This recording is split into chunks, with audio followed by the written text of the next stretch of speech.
XIX y que comenzaron a albergar objetos pertenecientes justamente a los pueblos, a estos pueblos que habitaban el territorio nacional argentino en conformación, por colecciones que representaban el entorno natural constitutivo de esos territorios y objetos también que iban reflejando esos procesos, como por ejemplo los cuadros que se pintaban representando determinados hechos históricos. Siguiente, por favor. En 1877, por una ley provincial, se creó, en ese entonces se llamaba Museo Antropológico y Arqueológico de Buenos Aires, y se constituyó sobre las bases de las colecciones conformadas por Francisco Pascasio Moreno, quien fue después nombrado director de este museo y que es el museo que hoy conocemos como el Museo de La Plata. El Museo de Ciencias Naturales de La Plata, que es el museo más grande de la Argentina, al menos en colección, ¿sí? Tiene entre 3 y 4 millones de objetos y trabajan entre 500 y 700 personas. No hay información oficial exacta sobre eso, digamos, es una colección demasiado grande. Siguiente, por favor. En 1889 se crea el Museo Histórico Nacional. El Museo Histórico Nacional que también, digamos, fue cambiando y transformándose en distintos periodos históricos y que fue creado con el lema de ser el templo de las glorias nacionales en esa época, y estaba destinado a evocar las tradiciones de la Revolución de Mayo y la Independencia. En sus primeros años de exposiciones, de guiones, el escritor Carlos Bunge, en su libro Nuestra Patria, el libro de lectura para la educación nacional, publicado en 1910, afirma que el museo no exhibía nada de la barbarie indígena anterior al descubrimiento y la conquista. Los recuerdos de este género no se han incluido por azar o por capricho, sino porque en realidad poco o nada debemos a aquella barbarie la cultura argentina. Esos eran los primeros años de esos museos. Siguiente, por favor.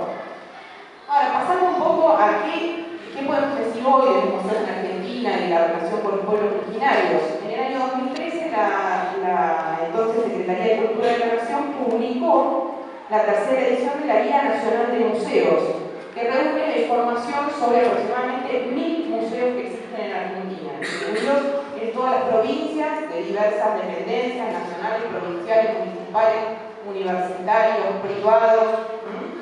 Si ustedes hicieran una primera búsqueda, una primera lectura sobre la información que aportan esos museos, más de 100, o sea, más del 10% de los museos cuentan en sus colecciones con objetos referidos que se podrían referenciar en los pueblos originarios. ¿Cómo se pueden encontrar las informaciones respecto de esos objetos? Categorías como antropología, arqueología, etnografía. 2 dicen pueblos originarios, 2 de 100. Aborígenes, indios, momias, habitantes primitivos, son algunas de estas categorías con las que se puede ubicar la información sobre esas colecciones en los museos. Al menos 16 de esos museos se encuentran ubicados en la provincia de Buenos Aires, ¿sí? 5 de ellos, si se fijan, están ubicados en los límites de lo que era la frontera antes del proceso de la llamada conquista del desierto, ¿sí? Estos museos, al ver 3 de ellos están ubicados en la ciudad de Buenos Aires, uno de ellos es el Museo de Trabajo. Siguiente, por favor. Si miramos un poco más en esa guía y profundizamos nuestra lectura, vamos a ver que una gran cantidad de esos museos, de los más de 1000 museos que hay en Argentina, son museos históricos, ¿sí? Museo Histórico Nacional, museos provinciales de historia, museos municipales y locales, que con distintas posturas políticas y con diferentes ideologías, con diferentes ideas, van a representar procesos de nuestra historia como país. Me parecía importante poder salir de esta idea concentracionaria de pensar que los pueblos originarios solamente pueden ser referenciados con las colecciones de antropología, arqueología y etnografía, ¿no? Son personas, sujetos históricos que, como todos nosotros, tuvieron, ¿sí? Y tienen una participación hoy en la construcción de nuestra realidad. Entonces, les traje una cita del primer aniversario de la Revolución de Mayo, que dice: el 25 de mayo de 1811, mientras se encontraba en el Alto Perú, actual Bolivia, Juan José Castelli, integrante de la primera Junta del Gobierno Patrio, decidió convocar a festejar el primer aniversario de la Revolución de Mayo en el Tiahuanaco, lugar sagrado de la cultura aymara. En un acto simbólico, rindiendo homenaje a los pueblos originarios de nuestro territorio, Castelli proclamó el derecho a la igualdad política y de propiedad de la tierra, 1811. A los airios los convocó a elegir por voto a sus caciques para que participaran de las instituciones de gobierno. Reivindicó su derecho a tener cualquier empleo o destino y convocó a analizar las medidas necesarias para garantizar el respeto de sus tierras.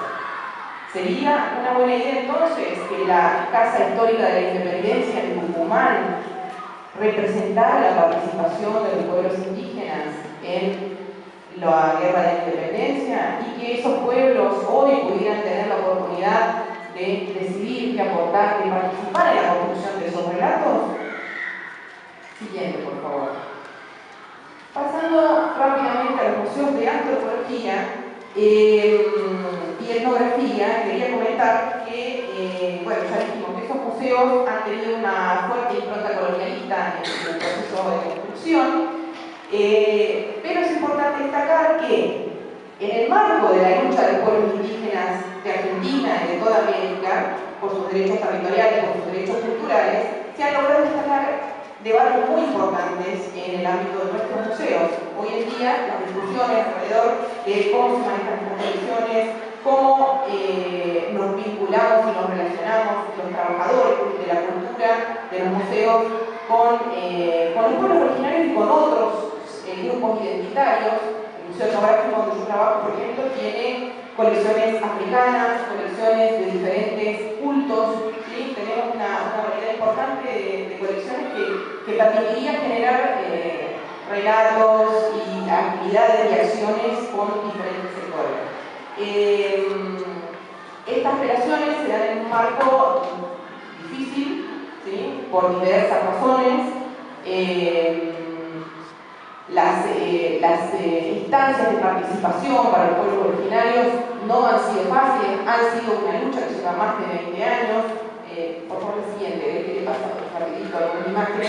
El Museo de la Plata, les decía, el museo más grande de la Argentina, ha tenido en sus últimos años actos importantes, simbólicos de reparación para con algunos pueblos indígenas. Se ha producido la restitución de restos humanos que estaban albergados en esos museos y que formaban parte de la memoria de estos pueblos.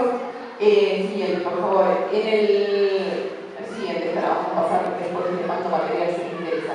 En el caso del Museo Etnográfico, rapidito les quería decir que nosotros estamos trabajando y tratando de establecer ciertas actividades que nos permitan amplificar estas participaciones. Entonces, hemos tenido experiencias de construcción conjunta de conocimiento con distintas comunidades, tanto para exposiciones como para construcción de catálogos. Trabajamos como espacio de difusión para las problemáticas de distintos pueblos indígenas. Entonces, desde actividades, la última fue hace poco tiempo,